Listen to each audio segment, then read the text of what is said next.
Hello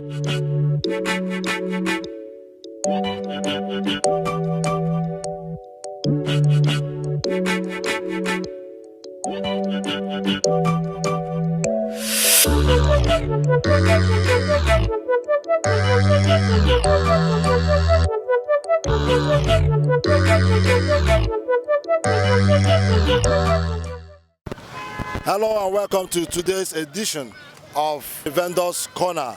Today is the 5th of April 2022 and we are right here at Akwakoma Roundabout. You can see we are right here at Akwakoma Roundabout and we have a vendor here whom we are going to use her corner for the press review today. So sit back and relax. I'm sure you're going to enjoy today's edition. Okay, this is the vendors table here. We have today's dailies that are all here. Starting with the local papers here. We have the Statesman, we have the Star Post, we have the News Break, we have a news, okay, Nigerian news guide. Okay, we also have a global. What's that one?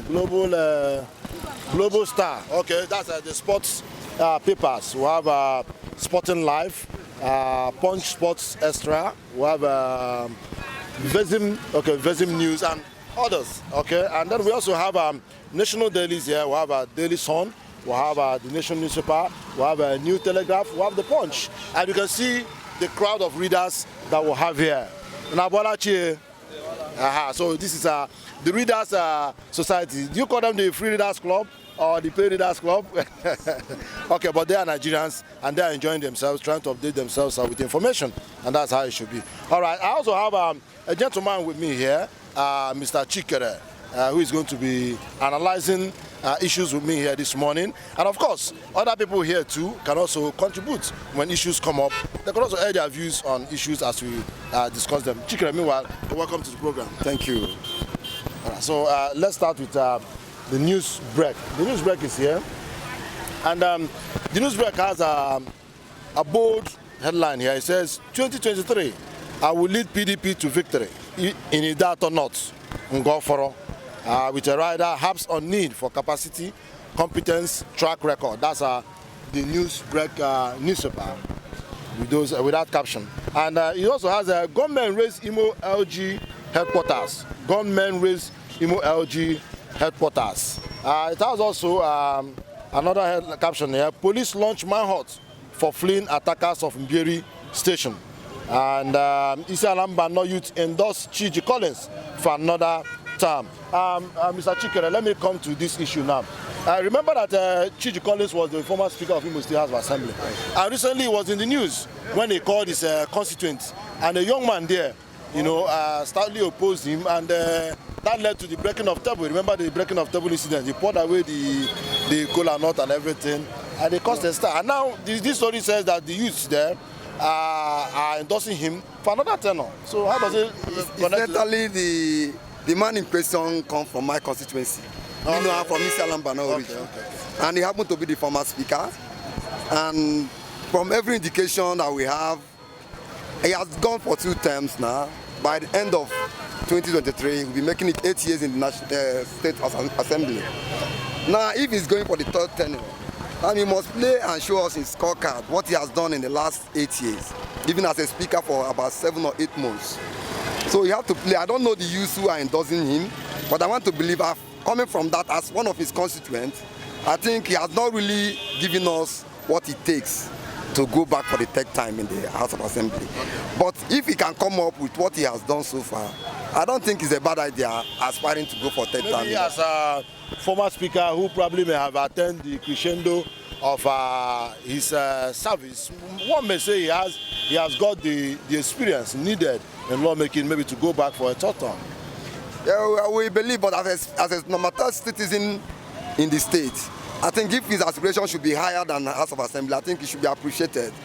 But I don't know whatever he has. He should go for Federal House. Yeah, I expect him to move further or even be contest for the post of the governor come next dispensation. Okay, Thank you. Okay. Our readers here, I hope you people know about Chiji Collins.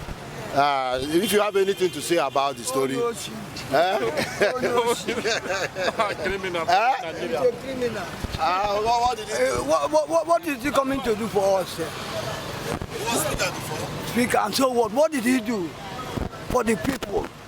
You mean the former speaker? Yes, what did he do for his people? You know, most All these politicians, look at what Mbakwe did. What are they doing? you know, Mbakwe was an The people are suffering and you're telling me you want to go back again. What are you going there to do? without policies. I know Mbakwe was Politicians without policies. Okay, they don't have policies. Yeah. They have policies. They don't have. Had he policy, he wouldn't have defected from PDP to APC. He was elected under Abga. PDP. Then he defected. So they don't have policy. That's why you see them halting. All right, okay, so let's go to another paper here. We have the Statesman. The Statesman is Imo State-owned media, and it has a bold caption here. Innocent Motors to establish manufacturing plant in Owerri. Wow, that's a charity news. Innocent Motors to establish manufacturing plant in Owerri to produce 60,000 vehicles annually. 60,000 vehicles annually. Wow. What do you make of this story? Well, I'm a person who believes in local content. The man Innocent, in fact, has done well for his brand and has done well for the Igbos entirely. And if he's bringing a manufacturing company in Owerri, in fact, it's a good thing for us. And I want to believe that it will help in giving young men and women jobs in this part of this country. And in fact, it's a good thing. We should welcome him. Okay. Oga, you subscribe to that? Innocent Motors coming to establish manufacturing plant in Owerri to produce 60,000 vehicles a year, every year. For now, we are watching. Nobody can conclude anything right now. We are watching. What I know is that they've said it, yes, but we are watching whether it will be feasible. All right, we'll go to another story. It says, Uzodinma assures Nollywood stars of support ahead of December 2022 Bond Award. Uzodinma assures Nollywood stars of support ahead of 2022 Bond Award. And this Bond Award, this story is in page 2 of this paper. I want to see if... okay. Governor Hope Uzodinma of Imo State has assured Nollywood stars that the government will do its best to support and encourage them as they prepare for their forthcoming Best of Nollywood. Okay, Best of Nollywood. But when I saw Bon, I thought it was broadcasting of Nigeria. It was but Best of Nollywood. A group of Nollywood actors that came around to visit the governor, His Excellency Hope Uzodinma, to tell him what their program is all about and the program that is coming forth. So they are actually looking for the support of the state for their program, which they are scheduled to be in Imo, maybe anytime soon. So I don't think it's a bad thing that the governor hosted them and promised them a good stay in Imo. Okay. It has another caption here. It says, NIN, that's a National Identification Number. Buhari directs telecoms to bar calls on unlinked lines. Buhari directs telecoms to bar calls on unlinked lines. NIN. So people are complaining that the bandits and the terrorists are kidnapping people. Even with the NIN registration, they are still making calls, reaching out to people, demanding it. So it does seem that the government has woken up now and they have said, cut off all lines. And I don't actually think this is the problem of the country. Whether you bar lines or not, I don't think it's the problem of the country. And I want to believe that with this burden of lines because of NIN, how many persons, even the links did go in.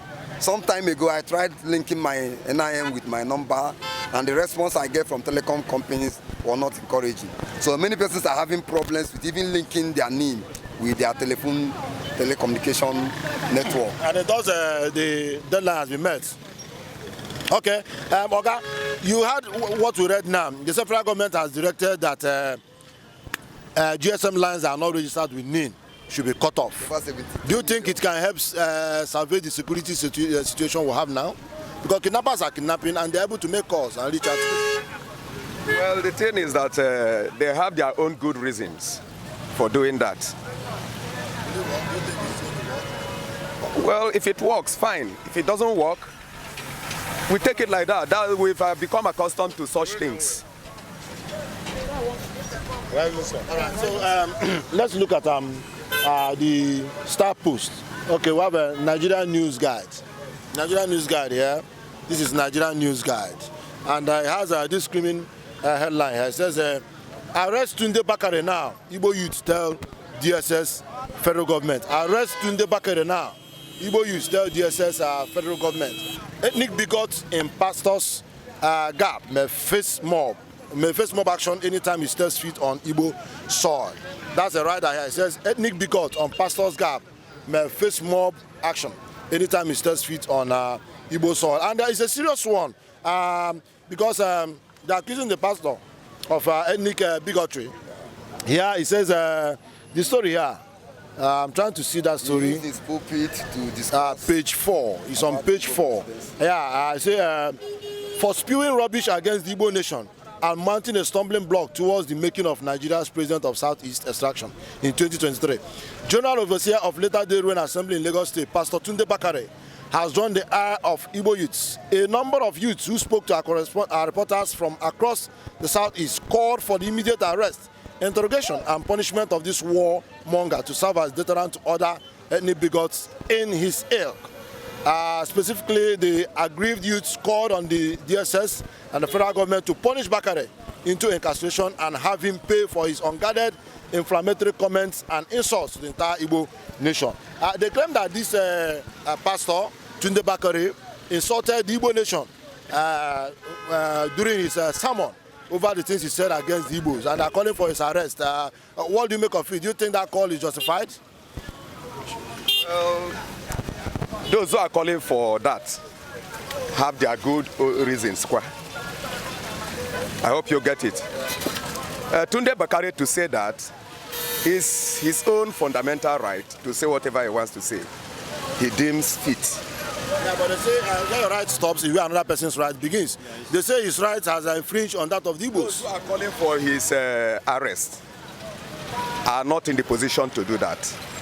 It is the authorities that will look at it and do what they are needed to do.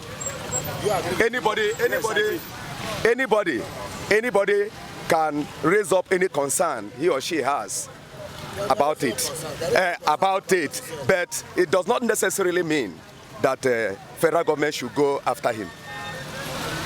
Our question should be, who is this Tunde Bakare? Yes. Tunde Bakare is a renowned pastor in the west, in the southwestern part of this country. And for him to use his pulpit, yes, for him to use the pulpit to say that Igbos were cursed, that Tafawa Balewa cursed Igbos when during the coup of the 60s. And I want to know if Tunde Bakare was there. Was he part of the people that plotted the coup? On what ground did he stand to say that Tafawa Balewa caused the Igbos, and that is why it will be difficult for Igbos to become president of this country unless they seek for forgiveness? So I think Pastor Tunde Bakare should be called to question, to ask if actually... This is actually a hate speech. Yes, if we are actually part of the coup plotters then, or those who executed the coup, or he was part of the cabinet of Tafawa Balewa, for him to make such derogatory statement against the entire race, the Igbo nation, who using the pulpit. Somebody who has presidential ambition. Yes. He said he wants to become president. He's a politician pastor. He's a pastor politician. So he has been in politics. He's also a pastor. But using the pulpit of God, the pulpit of his church, to speak bad or ill against a tribe is very, very bad. He should be called for questioning. Let's take these things easy. That he said such does not necessarily mean that the people concerned should take it to heart. Because... But is there any way they can just divorce that issue? If somebody comes now here and say you are a thief, even if he doesn't touch you, inside you, won't you be worried? Am I a thief? I am not a thief. Would you be concerned? I will be concerned and be worried. Because somebody just... I am not a thief. Obasanjo was one time, Olusegun Obasanjo was one time told that people were tearing his posters. Obasanjo looked at them and laughed and said, wow, if they like, let them tear them out to the left or to the right, that it is poster, it's not him. If somebody says that you are a thief, and you start to go after the person, you are trying to prove that you are a thief. But if you overlook the person, I'm coming. Okay. I'm coming. If you overlook the person and go your way, But those who heard what you say and you don't react. let them hear. No, Let no, them hear. I'm coming. It is left to them. It is left to them to see me in thievery. Excuse me, you know that in law, silence could be assumed to be acceptance. If you keep quiet, somebody comes and says you're a thief, and you keep quiet and move. People around will say, yeah, he's a thief, oh, that's why you keep quiet and move. But unless you say, I'm not a thief, people will now hear and say, you are not a thief. Let me tell you, concerning the law, Jesus was asked a question. He did not answer. Does it make him guilty? Okay. So let's move on. Let's move on. There's another. Okay, let me see. All right, let's go to another paper. Let's go to national papers now. We have done statesman. So let's go to national papers now. Let's go to. Let's take the national papers now. Let's start with the Nation. The Nation has. Soludo offers amnesty to IPOB members. Monday sit at home has ended, according to him. He says Soludo offers, that's the Nation newspaper. The Nation newspaper. He says Soludo offers amnesty to IPOB members. Monday sit at home has ended. This issue has come up now. Soludo seems to be having a different approach to security issue from other Southeast governors since the inception of this insecurity. He has started with the carrots instead of the stick. They say the other governor started with stick, but now Soludo has started with carrots. Do you see any hope in his overture? Well, I think the problem of IPOB is not even about who amnesty is given to or not. I think the major problem is about Nnamdi Kanu, who is the leader of IPOB. If the issue of Nnamdi Kanu should be addressed properly, every other thing that has to do with the aftermath of the arrest and detention of Nnamdi Kanu will be taken care of. Yeah, Soludo has also said he's going to work hard to ensure that Nnamdi Kanu is released. I think that should be the first step, looking at the political situation, solution to issue of Nnamdi Kanu. Thereby, if Nnamdi Kanu is out, we can now galvanize whatever effort we are doing to tame the insecurity challenges we are having in the Southeast as a result of IPOBs. You know, this time, I don't know whom they are taking orders from. People take orders from the left, people take orders from the right. IPOB will come up today and say there is no sit at home on Monday. Another group will start enforcing. In fact, we don't know whom to believe. IPOB has clearly stated that they have cancelled Monday sit at home. In fact, they accused one Simon Ekpa and his group of being behind the enforcement of sit at home. But like you said, the issue of Nnamdi Kanu remains at the center of this issue. And if it's resolved, I think other issues will now water down. Do you people agree with this position? Is it true that the issue of Nnamdi Kanu is paramount to resolution of insecurity in the Southeast? Yes, it is paramount. It is paramount. So you believe that if Nnamdi Kanu is released today, security challenges will fizzle out in the Southeast? Yes, once it is released, we now go to the roundtable. Not just that alone. If Nnamdi Kanu is released, the marginalization in the Southeast is a very, very paramount issue. Because even if you release Nnamdi Kanu today and the marginalization remains, then the issue will continue because another Nnamdi Kanu will come up again. So as much as they want to resolve the issue by releasing Nnamdi Kanu, they should also look at those demands of the Igbos. You understand? The marginalization, if you look at it from the federal government down here, a clear marginalization. So as much as they want to release Nnamdi Kanu, which is the first thing, then they should look at these other issues of marginalization of the Igbos. I think that will go a long way in settling the dispute. Yes. All right. So another one here says 2023 presidential ticket splits. Okay, splits PDP aspirants into 3 camps. 2023 presidential ticket splits PDP aspirants into 3 camps. Yesterday, we saw some PDP governors and senators visit IBB and Abdul Salam in Naija. And there's a division now. Some are saying give it to the Southeast. Some are saying give it to the Northeast. Some are saying no zoning. What do you make of this development? And it's splitting PDP. Like you can see, I'm a member of the APC. I know it's purely politicking. It's in all parties. This is the time for politicking. Now, there will be intrigues. Ndị Igbo na-akpọ ya ndọrọndọrọ ọchịchị. If one person comes out, he's no longer the ndọrọndọrọ ọchịchị. So now, this politicking in APC, PDP will continue until the primaries of all the parties have been concluded. So it's not a bad thing. We are meant to see such things this period, splitting of camp interests in all the political parties. But this issue of zoning and open contest, how do you see? Do you think it should be zoned? Well, you see, as much as you think you have some good candidates out there, here we have some good candidates too. Now, the tension in the country demands that somebody from here should be the president now. I think that is one of the major. That is one of the major issues. If you do that, I think that would douse the tension a little. But if you allow it open, somebody from the north will take it. And when they take it, the trouble continues. That is the truth. The trouble will continue. So they should. The issue is that Nigeria, they are not useful for the citizen. If Igbo man is not the president of Nigeria 2023, the issue of Nigeria will continue.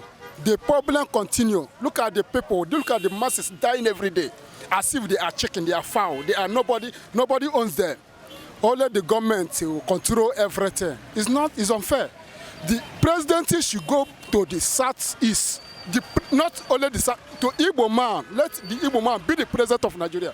Since the freedom of Nigeria, let me say the 1960, after the killing of the Thomas Sumo Agironsi, Igbo man have not been the president.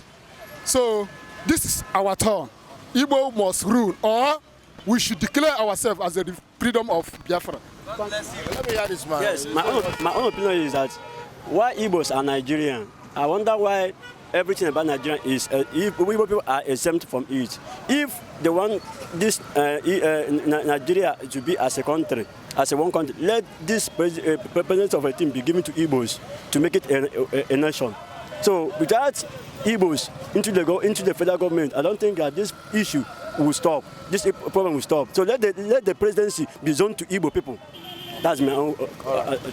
Okay, let's go to another national paper here. We just finished with The Nation. Let me go to the Sun newspaper. The Sun newspaper here. The Sun newspaper is the Sun newspaper, and it says bandits strike on Abuja Kaduna Road. Bandits strike on Abuja Kaduna Road with the rider abduct villagers after IGP declared highway safe. Gunmen kill son of security chief, 2 others in Zamfara State. Just a few hours after IG visited some of the affected areas by the train bombing. When he left, the terrorists struck again, even struck harder, kidnapped the paper. Did he mention number? Okay, he didn't mention, but some report to have about 22 persons kidnapped and others injured and all that. Is there any hope? The problem I have with our security agencies in the country is that when they go on inspection with their armored personnel carriers and armored vehicles, with retinue of their aides and security guys, they think everywhere is safe. I will urge the IGP of police to enter a public transport in Abuja and get to Kaduna, which is about less than 2 hours drive, and come back again without any security escort. There is only then that I agree that the highways are safe. But you cannot use the retinue of your security that is over 1,000 police personnel with armored vehicles, and you move to a highway and come back and tell us that the roads are safe.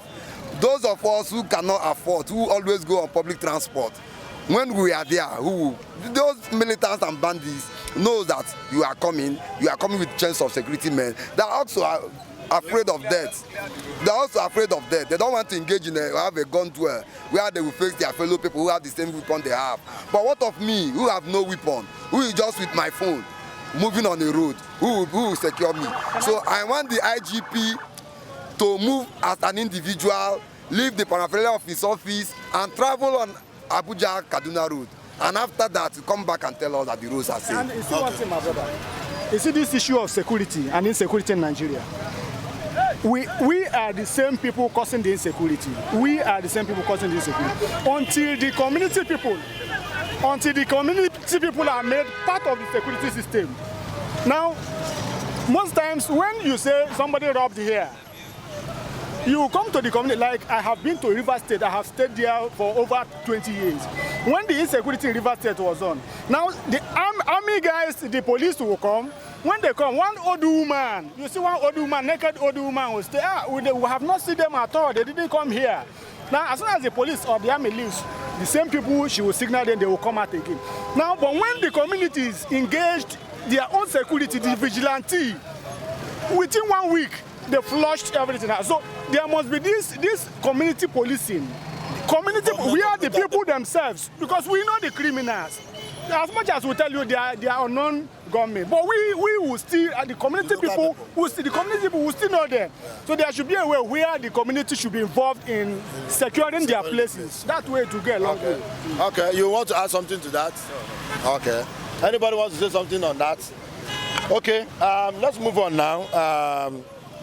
Blackout for 73 million mobile phone subscribers. Okay, we have discussed that issue, and it says this paper is saying that about 75 million people have not subscribed. So it means they are going to be cut off from communication in Nigeria. Wouldn't that have any? The cutting off of these 75 million people, is it for their progress or their retrogression? Well, the government says if your line is not registered with NIN, they will cut it off.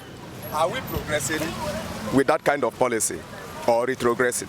That's a strategy for security, to curb the security situation in the country. And yet, train from Kaduna was bombed.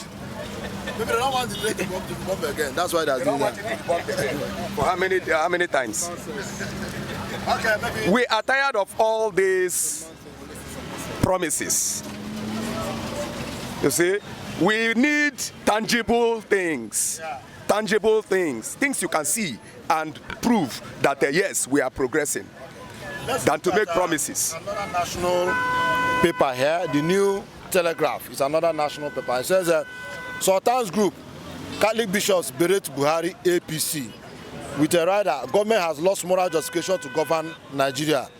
JNI, ruling party, either complacent, helpless or compromised. It keeps going and going. But the story here is that the Sultan's Group and the Catholic bishops have berated the Buhari government and the APC government. You are an APC member, and your government is under fire. The Catholic bishops have berated the ruling party, the Sultan's Group also, for the economy, the shattered economy of the country, the hopeless security situation, and other issues, high unemployment rate, and it goes on and on. Thank you, my brother. Borrowing, me and you, we are part of Nan's struggle in the years. I have been an activist, despite my being in APC now. I think these opposition groups and these bodies help in checkmating government in power. I think whatever they are doing now is the right thing to keep the government at its best and at its check. If everybody should go the same way APC, my party, is going, that means there will be no opposition. I think with whatever they are saying now is to make sure that the party in government is being checked so that we don't do excessive things that will be at the detriment of the public. Okay. But I believe my party APC is doing his best to make sure that the country keeps going. Thank you. Another story here says PDP presidential ticket, I won't be zoned out of contest. Atiku says that. PDP presidential ticket, I won't be zoned out of contest. Atiku. This Atiku candidacy is raising a lot of dust. What do people think about Atiku recontesting for president again? Some people say he's too old. Some people say he has the right. Anything. You know that all the parties who have their primaries, Atiku is also eligible to contest for the primaries. But the issue there is the party does not want to give it to a northerner. But he's allowed to participate in the primaries. You see, for him to say all these things means that he didn't even understand the mission or the motive of his party. So you are of the view that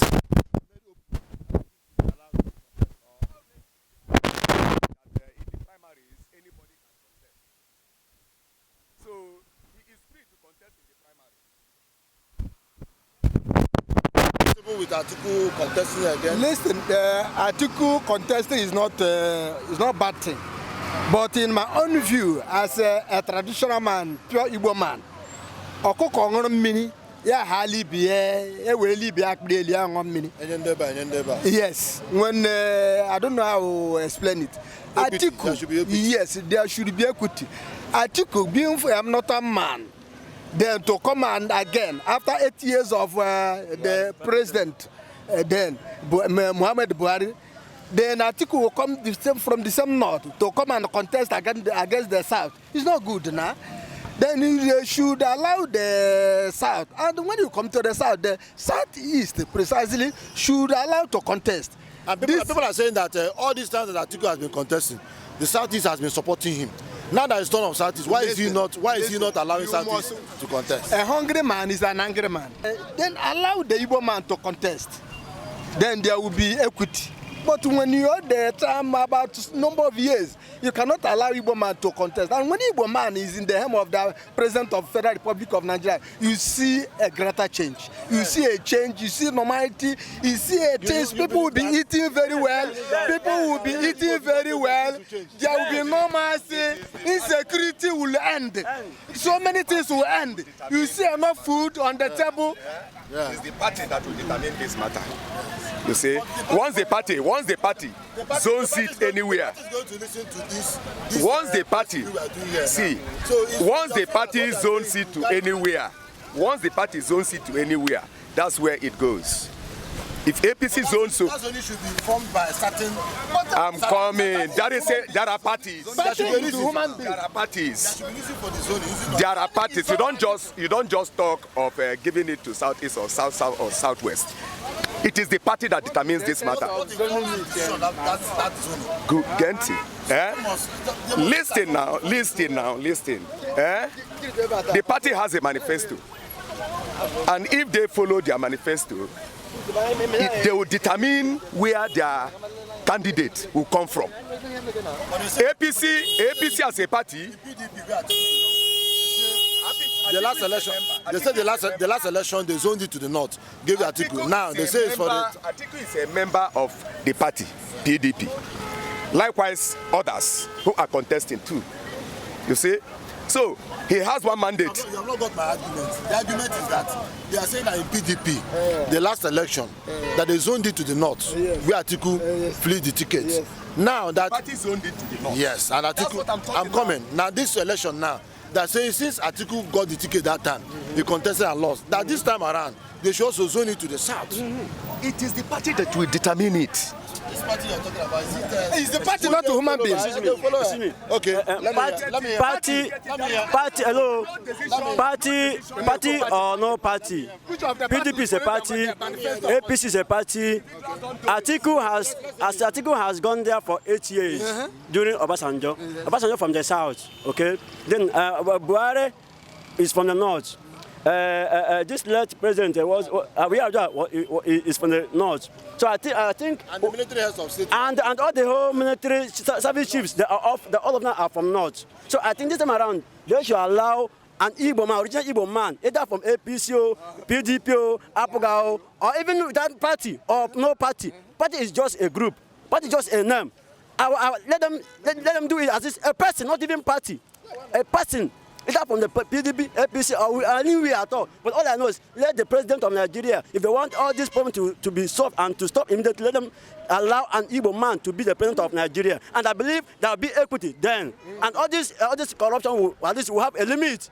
The lady in our midst wants to say something. Oh, this is camera trying to capture our The lady in our midst wants to say something. What I want to say is that in 1999, in the case of when we had our democracy since that 1999, I could remember, though I was still a teenager then, I could remember they were this zoning of a thing we are giving only to the west.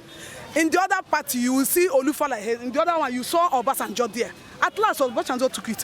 Why is it that it is hard for them in this present time to just zone everything, both that APC and PDP, to east, so that an Igbo man can become a president? So that after that, let's see how all this agitation will keep rising. At least, I say Ugonu no there, boy. By the time they will test there, and then By the time they will be agitating, somebody might say, when you know no president, you people can cool down now. Maybe something positive might come. The marginalization will have shifted. So please, they should zone it to East, both PDP and APC. Listen, maybe the happenings in Nigeria is maybe because of diluting the Igbo people to become the president of the Federal Republic of Nigeria. You know, Igbo are mainly the Jews. So maybe the God is not happy with what is happening here. When you give Igbo man the president of the Federal Republic of Nigeria, all these insecurities, God will be happy. All these insecurities, all not feeding well, all this and that will end. So, yes. So, try Igbo man. The whole problems in Nigeria will end because the God, the Almighty Father, is with the Igbos. So when you are leading the people of the Southeast, all this not contesting, the God will not be happy. And the issue of one Nigeria is hanged somehow, is bent. So give the East. Let us see what can happen in Nigeria. All right. Thank you so much. I think here we are going to come to the end of today's broadcast. I'm sure people here, you have enjoyed the program, right? You enjoyed the program, and you love Universal Heritage Television Naija. We'll be back tomorrow. We'll do it again tomorrow. And after now, please try and subscribe to our YouTube channel at Universal Heritage TV Naija. I will also give you all the links now before I leave, so that you can watch the video as it's coming out. I want to thank you all for watching. We'll be back next week. I want to thank the vendor. The vendor that allowed us, and she's the only woman in our midst, and you can see she's strongly opinionated. She had to make her, she's very vocal. So what's her name? Nice coming here, and we thank you for allowing us to use our stand for this. All right, here we'll come to the end of the program. I'm your host, Obidi Marco. We'll be back tomorrow for another edition. Until I come that time, I say keep watching Universal Heritage Television and subscribe to our YouTube channel at Universal Heritage Television Naija.com. Thank you for watching. Bye-bye.